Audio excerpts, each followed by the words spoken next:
Dictation दूंगा। Kailash Chandra volume 1 transcription number 8 की। The dictation will begin in 10 seconds, so be ready for it.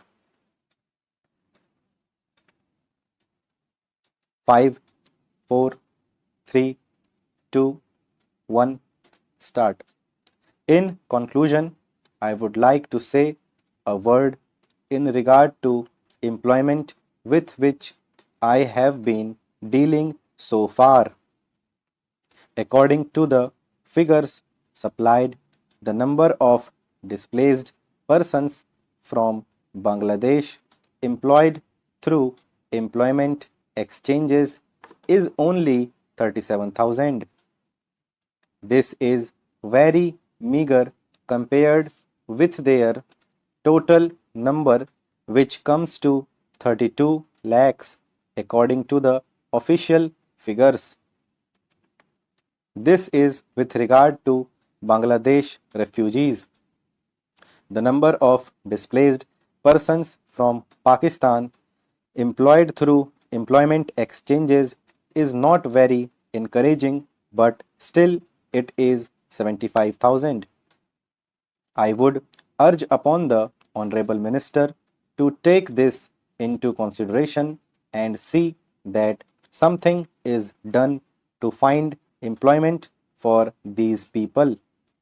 Of course, there is some expenditure incurred on general education and vocational training, but when we look at the number of persons who have been given vocational training, we find that the number already trained and under training is only 17,000.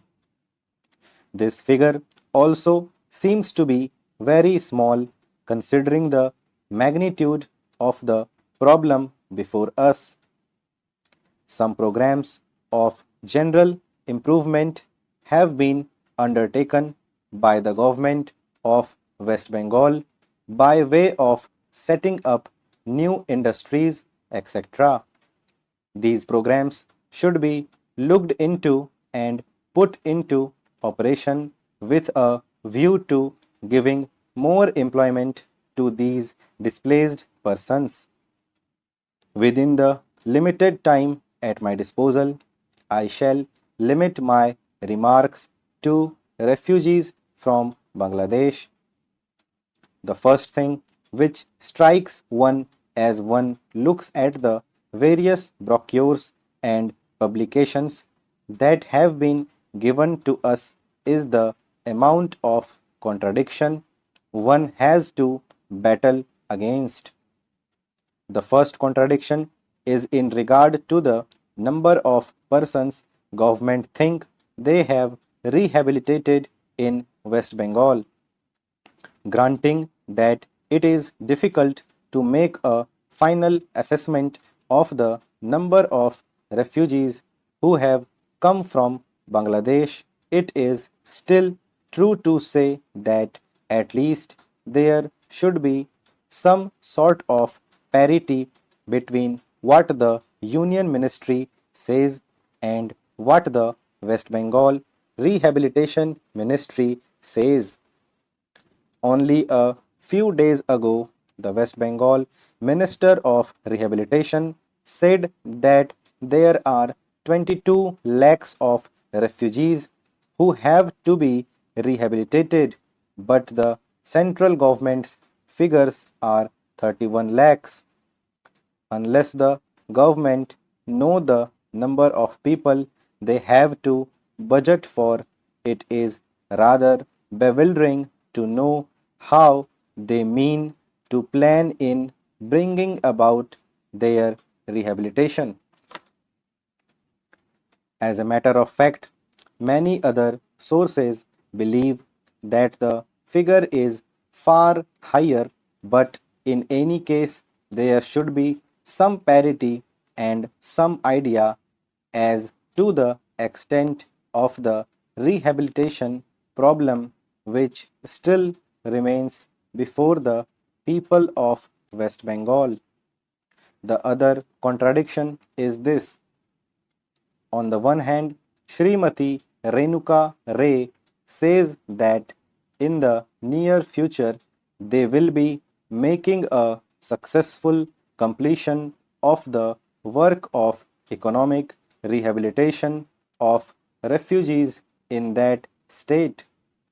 But only last year, Shri A.P. Jain said that as yet the problem of the displaced persons from Bangladesh was a matter which was giving some concern.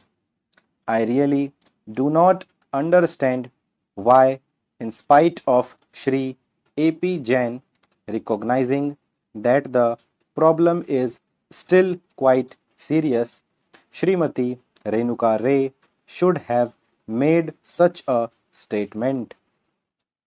Yet, when we heard the Honorable Finance Minister, we find that there has been a big shortfall in rehabilitation budget. I think that if the fact finding committee's report had been published, the assessment that we have rehabilitated about 50% of the people of Bangladesh who came over as displaced persons would have become quite clear in regard to its incorrectness.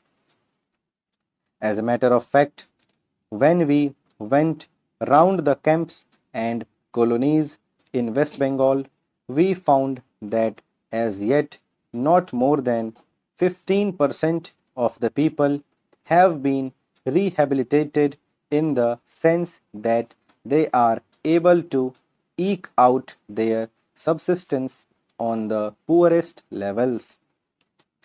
It is not more than 15%, and I think the figure of the fact finding committee are still lower.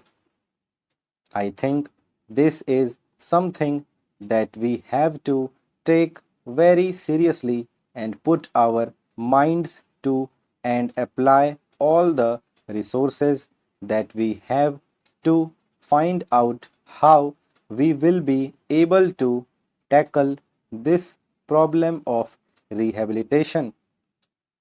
Now, coming to the question of relief, I feel that until we are able to give really proper rehabilitation, we cannot withdraw relief.